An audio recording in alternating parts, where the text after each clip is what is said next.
Alrighty, everybody. I declare the Audit Committee meeting for the 11th of November 2025 opened at 2 p.m. and we have a full Audit Committee membership here today present, so that's fabulous, and welcome CEO and staff. Disclaimer, members of the public are advised that recommendations to Council contained within this agenda can be subject to changes. Applicants and other interested parties should refrain from taking any action until written advice is received confirming Council's decision with respect to any particular issue. Acknowledgement of country. The Shire of Harvey acknowledges the traditional custodians of the land and their continuing connection to the land, waters and community. We pay our respects to all members of the Aboriginal communities and their cultures, and to elders and emerging elders, both past and present. Also, being Remembrance Day, I'd like to take a moment to acknowledge that it actually is Remembrance Day today. We have already paused to honour the men and women who have served and continue to serve in the defence of our country. We remember their courage, sacrifice and the freedom they helped secure for us all. And thank you for those that have attended the various services throughout the Shire. Record of apologies and leave of absence is nil. Declarations of members and officers' personal interest. Councillors and staff, are there any declarations of interest? Nil, thank you. Response to previous questions taken on notice is nil. Public question time is nil. Petitions, deputations, presentations and submissions. Although we have none today, I just want to acknowledge that in particular councillors, but the Shire has recently received a number of emails from members of the public in relation to playgrounds within the Shire, and also discussion points around the Reconciliation Action Plan. Although they were not actually a deputation, the emails were directed to councillors because we have the Audit Committee meeting on today. So I acknowledge receipt of those emails, and the Shire will enter the items into the general correspondence, and the Shire will respond to any requests for information or concerns in writing if so requested. Confirmation of minutes. We have an officer's recommendation here that the minutes of the Audit Committee meeting held on Tuesday, the 15th of July 2025, as attached, be confirmed as a true and correct record. Do I have a mover for that, please? Councillor Bromham. A seconder? Councillor Dickinson. Is there likely to be any discussion, councillors? No, I'll put that one to the vote. All those in favour? Carried 6-0. Thank you. That brings us to the officers' reports. 8.1, which is the Audit Regulation 17 Quarterly Report, Quarter 1, 25 to 26.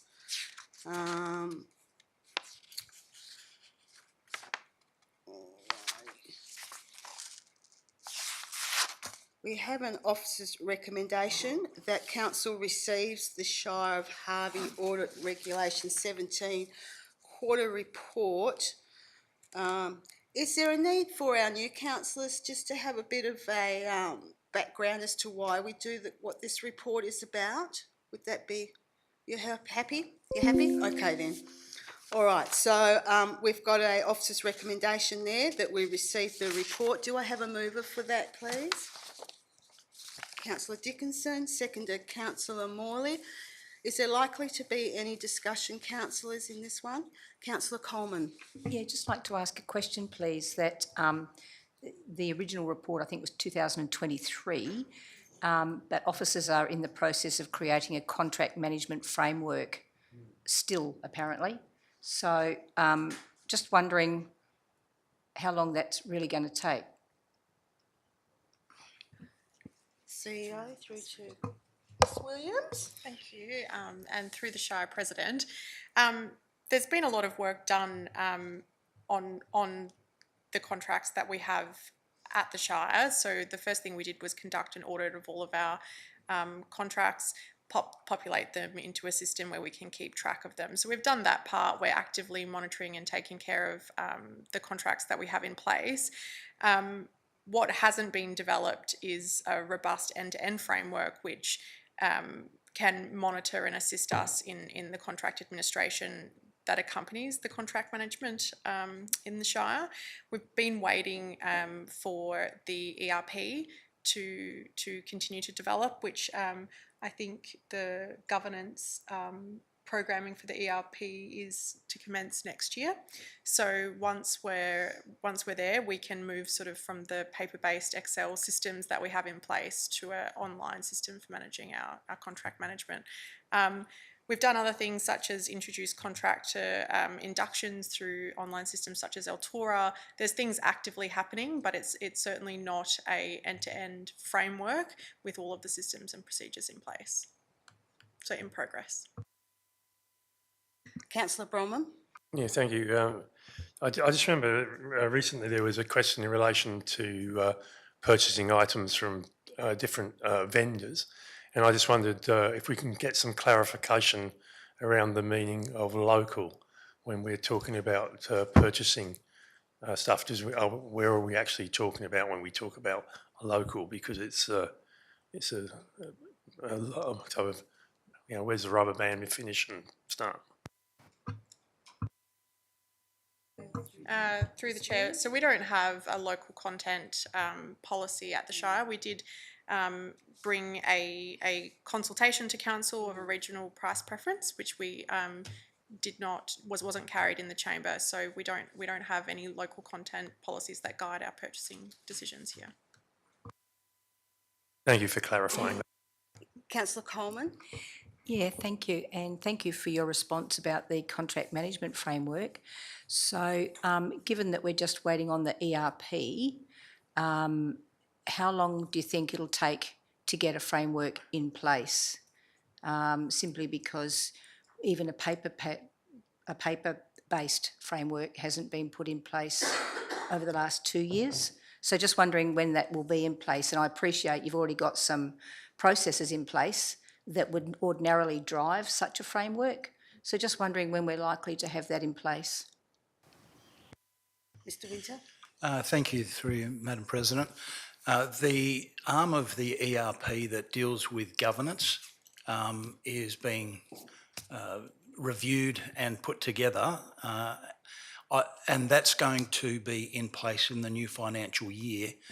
I don't know to what extent you would create additional spreadsheets or a manual system that might duplicate what we would otherwise be doing into that new system. I don't know if that would be a waste of time or not, and maybe that is already happening within governance, but the new system is to be implemented in the new year. It's July. Question, Councillor Coleman. Yeah, thank you for that. So given that this audit needs to be undertaken every 3 years, we missed the 2019, did it in 2022. So assuming we have to do it end of 25-26 in the new financial year, will we still be compliant, or will we slightly miss that that timeline? So through the Shire President, I guess the recommendations that were contained within the audit outlined that we had a formal, documented framework, so a step-by-step instructional document on how to manage contracts at the Shire of Harvey.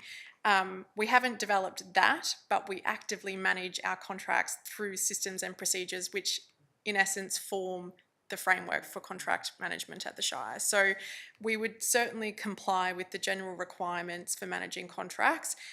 We have various systems, whether it be RecFind reminders, contract emails. We use SharePoint for different things to manage our obligations, but we don't have it documented in a wholesale document that is a framework. So we're not managing our contract requirements, and I suppose in terms of a Reg 17 review in 2026, whether the auditors had other best practice solutions that they offered us as part of those recommendations. It's probably likely, but I don't think we would not comply. Yeah. Councillor Dickinson. Yes, I just had a couple of questions in regards to the lease management. I was just wondering, what's the status of this? Because we have had discussions at council about organisations not having leases. So I just wanted to clarify that, was this leases for our properties to organisations and or properties that we lease on behalf of the Shire? Is my first question. And then my next one was just a status report on the Harvey Multipurpose Healthcare Centre, which is identified in this document. Through the chair. So the reform requirement, which I think is what you're referring to, which is probably going to come in after Christmas, deals with both leases that where we're hiring a facility and where we're hiring out. And I think the general requirement was that we had to have them in an online register so that the community can see what we're leasing out and to whom. We have conducted an audit. We have all of the information there, but there are still a number of buildings with tenants that don't have formal agreements in place or have outdated agreements in place. Similarly, the Shire has a number of agreements with state agencies, for example, ARC, the PTA, that are aged, some of them 1996. I think we even have a particular land holding from 1926 that hasn't been renewed by the state either. So it's a slow process. They're generally legal documents. They take a sufficient amount of time to bring it from the first discussion with a tenant all the way through to council resolving the lease. I think we have gained some headway there. We started with about 40 leases. We now have around 60 or close to 70 now. So we've closed the gap, but I think there's still 30 or 40 to go. So it's going to take a while. The Child Health Centre, is that the other lease arrangement you were? Harvey Multipurpose Healthcare Centre. I believe that's the child health clinic next to the hospital. So we have contacted the Department of Health. We have 3 buildings which they use for infant health services. And yeah, it's an ongoing discussion. We've not made a lot of progress there either. I just had one question in relation to the internal audit that's on hold, and I understand that's due to having the staffing capacity to do that, and it's on hold and will be looked at, I assume, when the reforms adopted with the Audit Risk and Improvement Committee and the adoption of the independent presiding member. But if there's still a need to do the internal audit and that's on hold because of the staffing levels, how will having an independent presiding member change that need or that issue that's wrapped around not having the staff? And if we do need to do it, do we go to a consult? I don't know. Is there a consultant, or is that an option that's been considered, or and or the like? I'll let Dean take over in relation to the internal audit specifically, but it is a recommendation from our auditor, not necessarily something that we would do. And I guess the officer's comment is that while it's recommended from that auditor, we felt that it was such a sufficient, a massive amount of work to undertake an internal or have an internal audit function in the Shire, that it would be best to wait for the regulations for the new audit committee to come out and perhaps have some direction from the department on what they want audit committees to focus on and whether having an internal audit would still be the recommendation under the new reform requirements. So it's not necessarily that we will never do it or never get there. It's more, is the direction and purpose of audit committees going to change under the new reform requirements, and will it be necessary for us to invest so significantly after those reform requirements? But I'll pass on to Dean. Thank you, Madam President. So in relation to the internal audit function, we currently outsource that as part of the internal financial control aspect of the Reg 17 review. So we've had AMD, who historically were council's auditors for a couple of decades.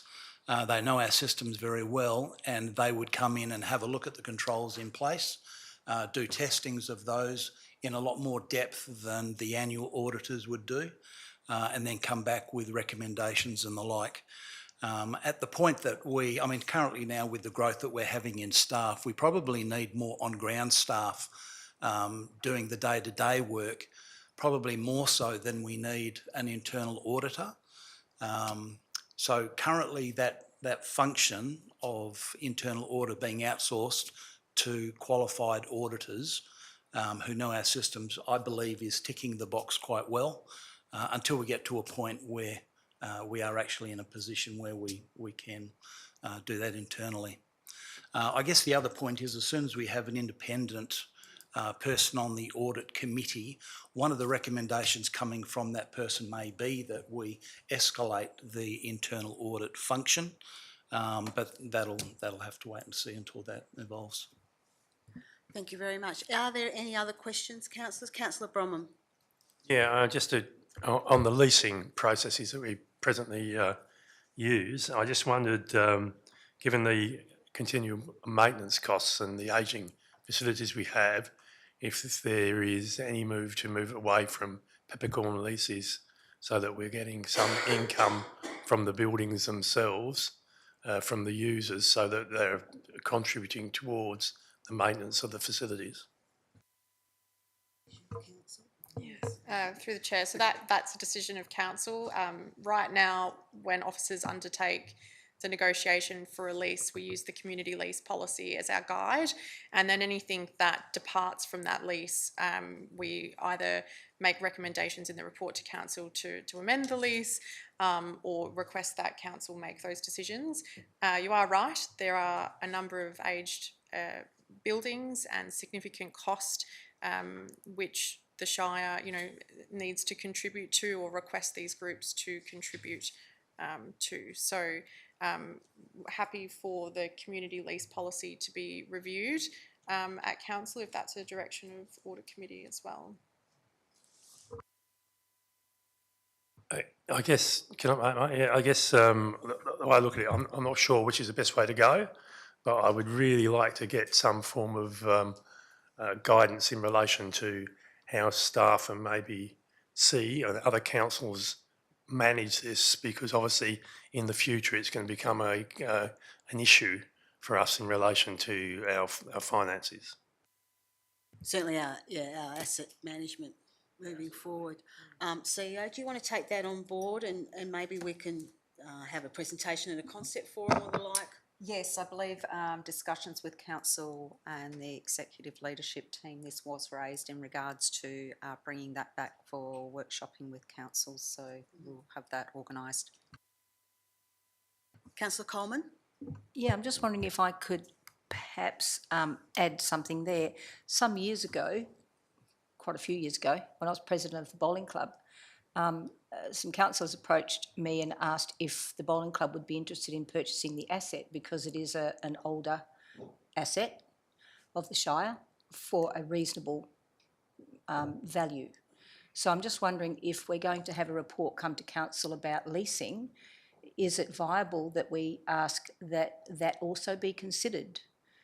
Whether or not community groups are in a position to do it is probably not the question to be answered, but just wondering whether or not,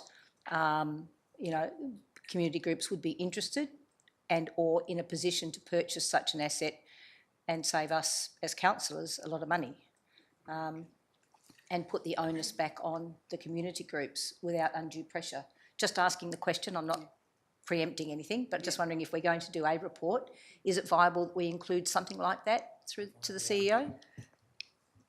Look, asset management planning will obviously show the amount of money that will be required to be spending on our aged assets. The thought process is to have a workshop with councillors through a concept forum first, and then potentially develop any direction from there, and then bring a report to council, which can be the consequence of that. But the disposal of assets is definitely something that council can consider as part of managing those liabilities that we have for infrastructure.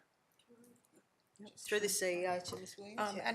And just the caveat to that is that not a lot of our properties are on freehold land. Most of them are, most of the land holdings are vested to us by the state government. So there's actually very little ability in a lot of our buildings to sell them. They're there for that purpose, and the Shire would need to have a different lease in place to get them to manage those maintenance responsibilities. We couldn't sell it. Yeah, I just want to finish that off, knowing that this is a very public forum, that rather than just handballing the maintenance issues to community groups often have funding opportunities outside of the Shire to be able to look after such buildings. So again, I'm not preempting anything for people that are watching. I'm just suggesting that there are opportunities there for some groups, perhaps not for others, and as you've said, through governance, there might not be the possibility at all. So, Thank you, Councillor Coleman. Are there any other questions, councillors? No? All right. Moved by Councillor Dickinson, seconded by Councillor Morley. If there's no further discussion, we'll put this one to the vote. All those in favour? Carried 6-0. Thank you. I'll move on to item 8.2, which is the Strategic Risk Register 25-26 Quarterly Report, Quarter 1. We do have an officer's recommendation that we receive the report. Do I have a mover for that, councillors? Councillor Morley, thank you. A seconder? Councillor Bromham. I'm sure there's some questions. I'm going to open it up to councillors. Are there any questions? Councillor Coleman. thank you. I'm just wondering, rather than go through specifically, could we get someone talk us through the high risk ratings and why they're rated as high, please? So I have waste, disaster and emergency management, and the capacity with asset and public buildings area. They're the main three ones that you are. Yeah, the one about buildings, gardens and grounds, in terms of playgrounds that we're being asked about, and also the maintenance of the assets that, and in particular, I was inquiring about the town hall, the Harvey Town Hall, for example.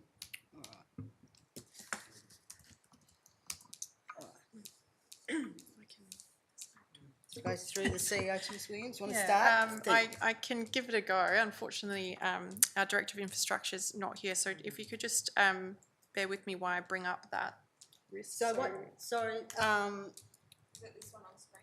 Thank you, Freya. Thank you. That's the first one I found. So we have a scenario number. Is that the first one? Number 10. And I guess I'll just start by saying you'll notice that the document does look a little bit different.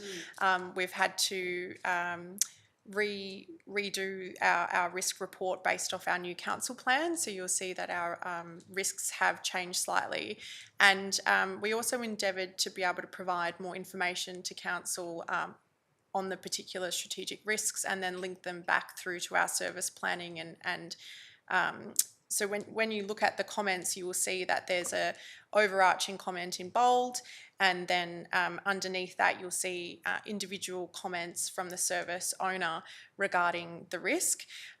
We also inbuilt a new risk calculator into our online risk system. And so what you'll see as the residual risk rating across the service is the risk that rated the highest for that section. So, sorry. That's okay, Freya. So in terms of, we're on natural disaster management. Sorry, could you scroll down, Freya? Was there something else? Is that the right one? Councillor Coleman, can you give us the, So it's risk. that was my high? one I had, which was, Yeah. the Yeah. disaster. So this would be, I think, because of the emergency preparedness, response and recovery, but you'll see that given the current assessment, even though it is a high risk, our controls in place are adequate to deal with the risk. So there are a few high risk areas in there, but what we're saying is the things that we have, mitigations that we have there are sufficient enough to manage the risks at the moment. Unfortunately, in something such as emergency preparedness, response and recovery, we're not going to be able to bring that risk down, especially during fire season. And I think if I recall, it was Hayden's risk rating for that particular service area that increased it to high, obviously moving into the warmer weather. So if we want to go to the next one, yeah. Councillor Coleman? So just a question, if I may, and it might go to why I asked the original question about this one. So the scenario is failure to enhance the natural disaster and emergency management. It's not the disaster itself, but the management of. And we're saying it's at high, number 10, suggesting to me, and I might be reading it wrong, that we can't manage it well. So that's what that suggests to me. If it's high at 10, the management of a natural disaster, does it not suggest that we would have good disaster management plans in place? And all management plans can go askew. We can't know what the natural disaster is, but surely I would have thought the management plans of those disasters would have been in place and brought that risk down a bit. Am I reading it wrong? Through the chair, yes and no, and we're not on the right one on the screen at the moment, but the one that was high in relation to emergency management said that the controls in place were adequate. So it still has a risk rating of high, so it's still high risk. It doesn't matter what we do, there's still a residual risk rating there. Loss of life, fire, uncontrolled weather events, etc.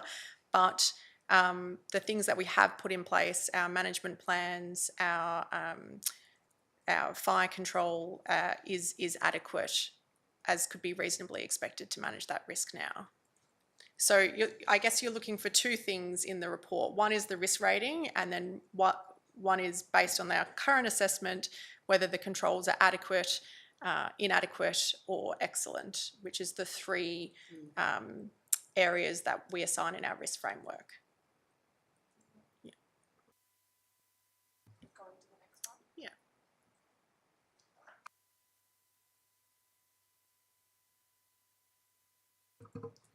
So through the chair, so for this one, this is a good example where we have said that the risk rating is high, but that we didn't have appropriate controls in place to manage the risk as would be expected. So that's largely due to the fact that at the time of writing this report, we didn't have staff in the asset property maintenance team. Since then, happy to report we have got staff in that team, and so we would likely see that risk rating come down. Based on our risk rating and whether the controls are adequate or not, means that we need to have additional measures in place to manage that risk going forward. And I think ELT are working on that. Yep. Councillor Coleman? So just a question on this particular one. So I understand, you've got the staff to do the risk management. So just to give an example of, again, the Harvey Town Hall building, I mean, that wall's been like that for many months. Do we also have staff to address it? Do we have staff to repair it? Or is it just, are we just still managing the risk? That particular item has been reassigned to the special projects team, and some of the difficulties were relating to the heritage infrastructure and having to be able to employ specialist contractors to be able to undertake the works in the manner that are required. So that work is being progressed and quotes are being obtained, but there was difficulties in that regard. It has been shored up, it has been made safe, and so, those works will be underway. Yeah, just to follow up, and thank you for that, because I guess the concern has been the lack of staff that you've had as a CEO to be able to put a lot of these projects into place because of lack of positions. So that sounds like it's turning around and progressing. Would I be right? Was it a contract, finding a contractor as well? Yeah, this was with the asset management team, and as mentioned, there were staff members where there were vacancies in that area. As has been advised over the last 12 to 18 months, there have been difficulties in regards to recruiting for infrastructure positions. We don't believe that that is having a detrimental impact in the regards to delivering on projects. There are some projects that have been delayed. And we are actively looking at solutions for some of those. But as mentioned, there are some projects that are needed to be undertaken by contractors, and being able to secure the appropriate contractors for undertaking the works is sometimes where the delays sit. Councillor Bromham? Look, I think this is a very good report. I've just, the way the risk is put forward, because what it's doing is providing councillors with the ability to put those things in from a governance perspective that we need to if the CEO needs support.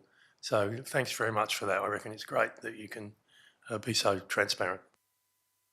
That wasn't a question, but well done, Councillor Bromham. I concur. Was there another area? I did have waste management, and there's not a lot I can say in that particular area other than we are still advocating very strongly with the state government for a solution in regards to FOGO. We've met recently with, who did we meet with? Parliamentary Secretary to the Minister for Environment. There are some further discussions around FOGO moving forward. So that's about as much as we can say, other than to say that we are working very hard in that area to find a resolution. Councillor Coleman? Thank you. Yeah, on page 82, I was surprised that the failure to deliver proactive and responsible leadership and governance is rated as high. Can